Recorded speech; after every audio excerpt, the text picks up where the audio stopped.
What up, fam? It's your boy, Boy 2024, streaming to you live. Yeah, that's crazy. I'm so jazzed about having over 100 subs at this point. I'm trying to figure out what will be an appropriate special, like the 100 sub special. That's not what this is. This is just like a little bonus. I know people seem to really love the PS5 Chronicles. I'm gonna continue those. People seem to love anytime I do like the Neo Geo handheld, that new Super Pocket that I have. Like, people love all of my Evercade stuff, so I'm going to continue to do that. The SNES spotlights are kind of more for me. I love fooling around with my Superboy. I love fooling around with like Super Nintendo games, also Game Boy games that I can mess around with via the Super Game Boy adapter. I'm coming to you today. I heard about this, a very special Game Boy game that I didn't know about back in the day. But take a look at this. Space Invaders for Game Boy. It's another Taito title. Taito, again, is the king of video games, in my opinion. Any game that has like this little icon, the Super Game Boy icon, that shows you that when you plug this into the Super Game Boy, not only does it run on your Super Nintendo because it's Super Game Boy, it'll have special features. So it depends on the game. Some games have like special borders that go around the screen specific to this game.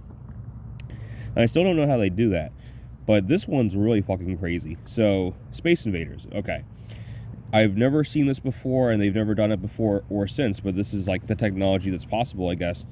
There were two versions of Space Invaders as far as the Super Nintendo. There was a Super Nintendo cartridge, the 16-bit version, and then there was a Game Boy version.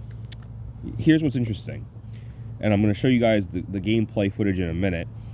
When you plug this into a Game Boy, you will play the, super deformed 8-bit Space Invaders for the Game Boy.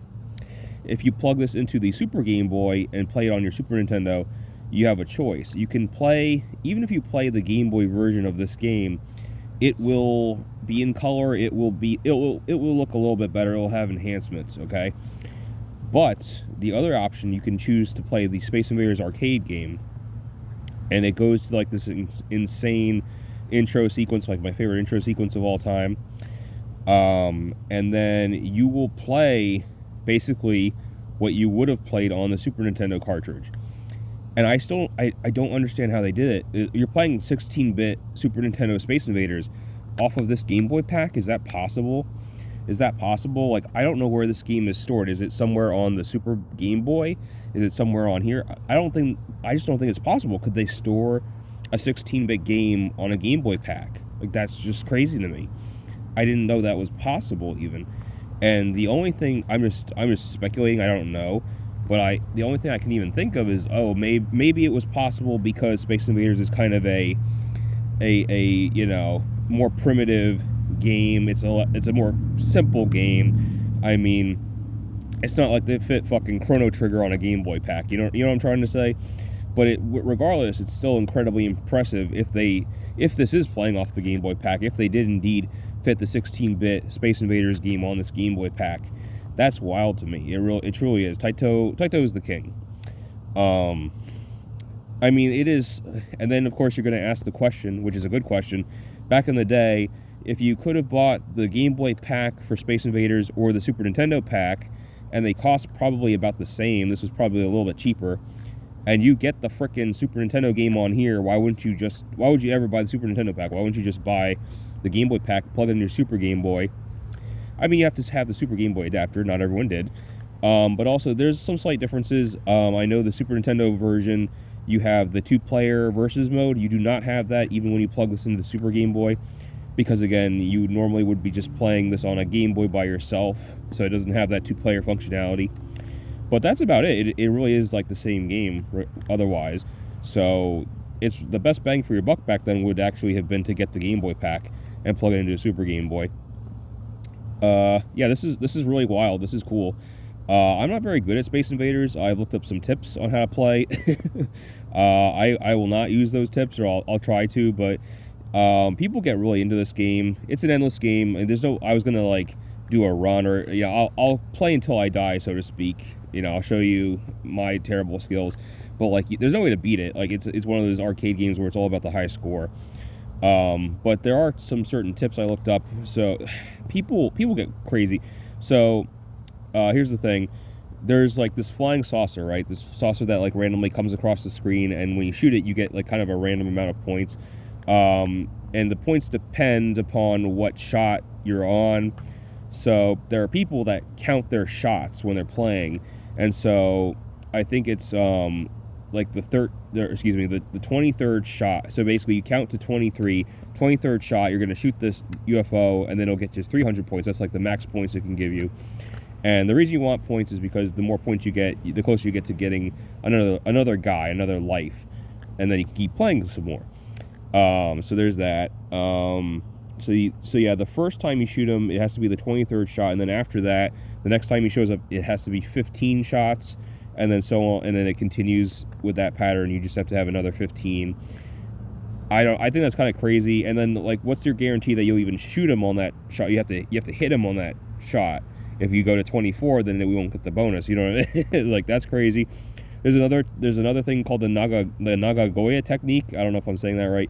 The Nagagoya technique. I don't even understand. I tried to watch a video on it, but it's like you memorize the pattern of how the enemies move, and then you kind of get in there at this exact moment where they can't move or hit you in time, and you can just sweep the whole row of them real quick.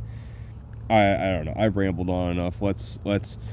Here's what I like to think about. It's like you got your Super Game Boy, right? And you got this is like your Power Ranger getting into his one Zord, and then your other Zord gets into like the Mega Zord, and then the power. You know what I'm trying to say?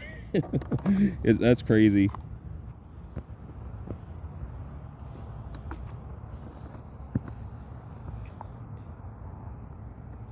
Uh-oh, yeah, it's very finicky. I like how there's like that little symbol to show you that it's not recognizing the game pack. I might need to fiddle. This is a very finicky one, but trust me, it's worth it when you can actually get it to work.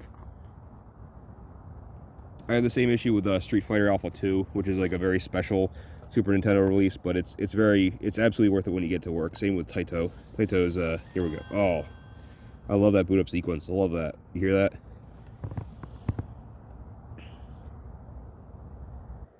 And here you go. Here's like the special arcade cabinet border that you get for Space Invaders. And then you have your choice. Super Game Boy version or the arcade version. I'll show you the Super Game Boy version first. Yep. 1994.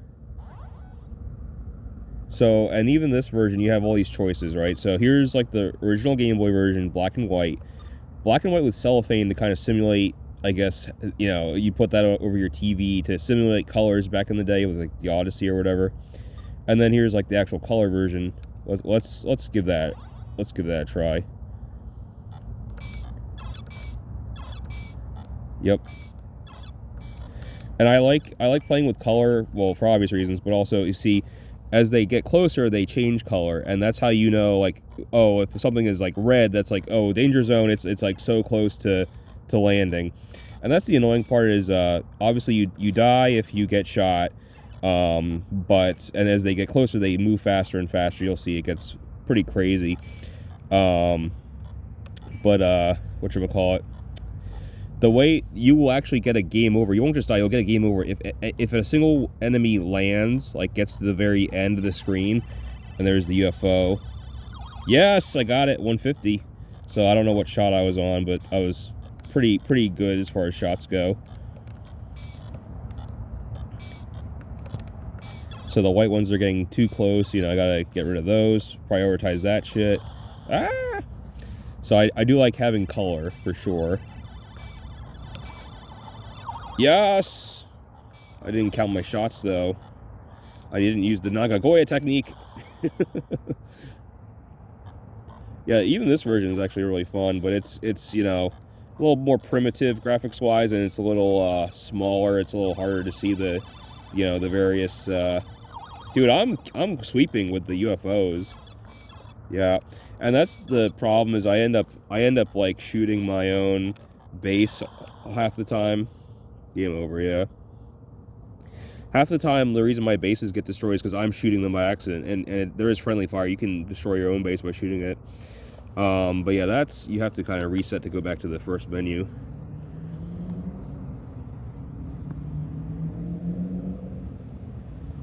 Yes. Okay, so now you're gonna get to see my favorite intro sequence of all time. And I love this. It has to load, so it says that the invaders are now invading your Super Nintendo. Please wait.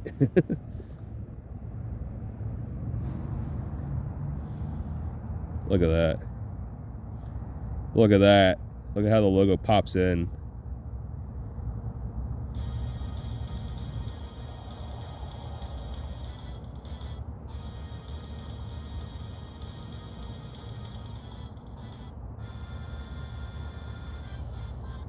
They return. Oh my god.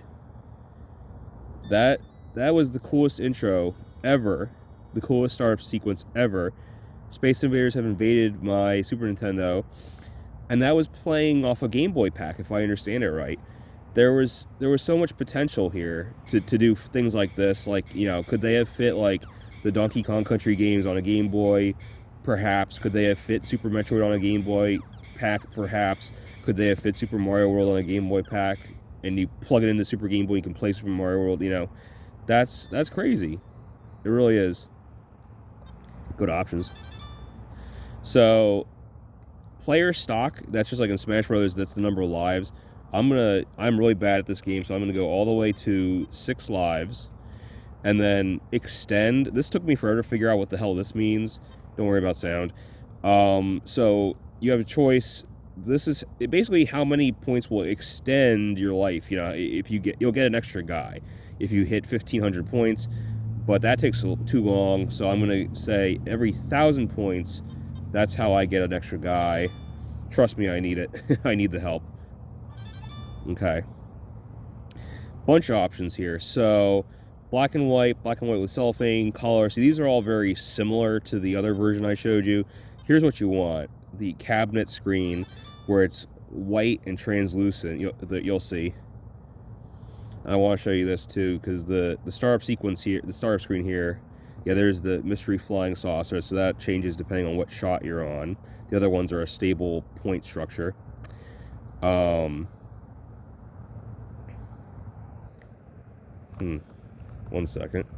So I wanted to show you when you boot it up, it kind of screws around a little bit. That's why I like to see is the enemies will actually screw around with the title sequence or whatever. Hold on.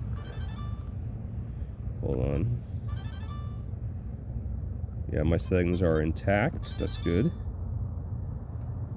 Settings are intact. All right. And then, yeah. Yeah, see how like the Y's upside down in play, so see what happens. Something should happen. Yep. The little saucer, yeah, adjusts it. I think that's adorable. That's so funny. And replaces it with the correct Y. That's so funny. Something else is gonna happen.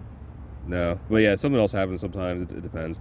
But yeah, let's do. Yeah, I mean, you can't do 2 play. That not in this version, unfortunately. All right, here we go. Let's get that Nagagoya technique. And what I saw is your shots are so slow to recharge in general. That's annoying. But your shot is really slow to recharge when you miss. So you don't want to miss. But if you can keep hitting enemies, you'll get that second shot a lot faster. You know what I'm saying? So like that's one thing to keep in mind.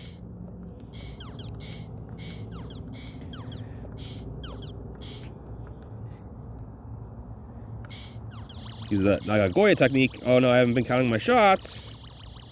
I just missed it. Oh, I was so close. All right, some of these guys I gotta get. They're getting too close for. Ah, fuck. It's all right. Okay, I gotta get some of these guys though. Okay. Yeah. Oh, fuck. That was like a kamikaze shot. Come on. Yes.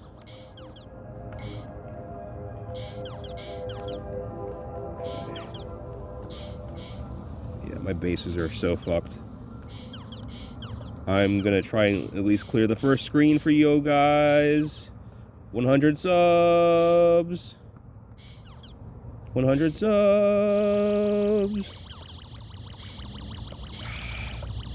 I completely missed the saucer, but I'm not prioritizing that right now. I'm just trying to not fucking get a game over.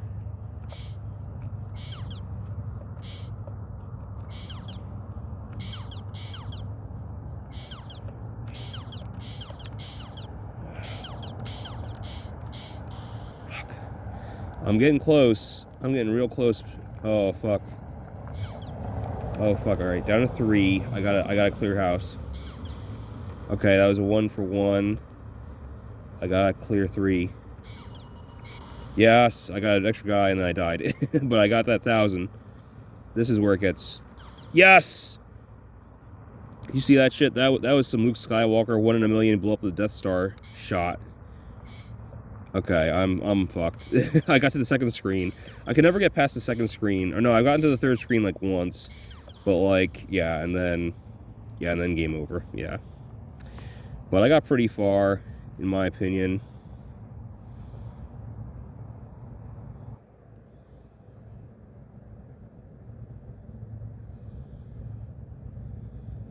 Is anything gonna happen? Sometimes it gets goofy.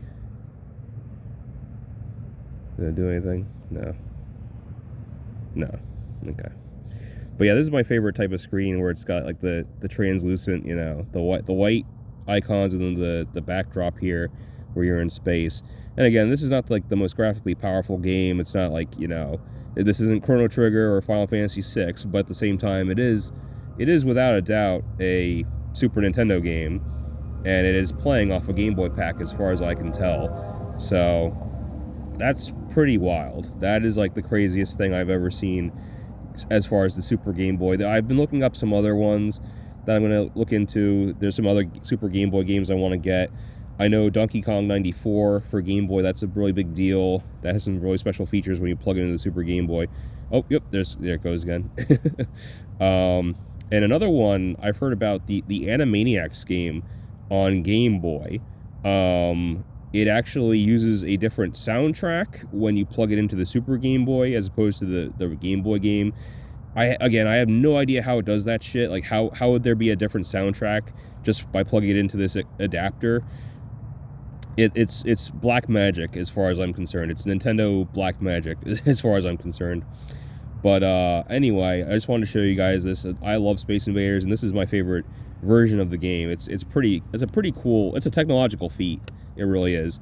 So anyway, talk to you later.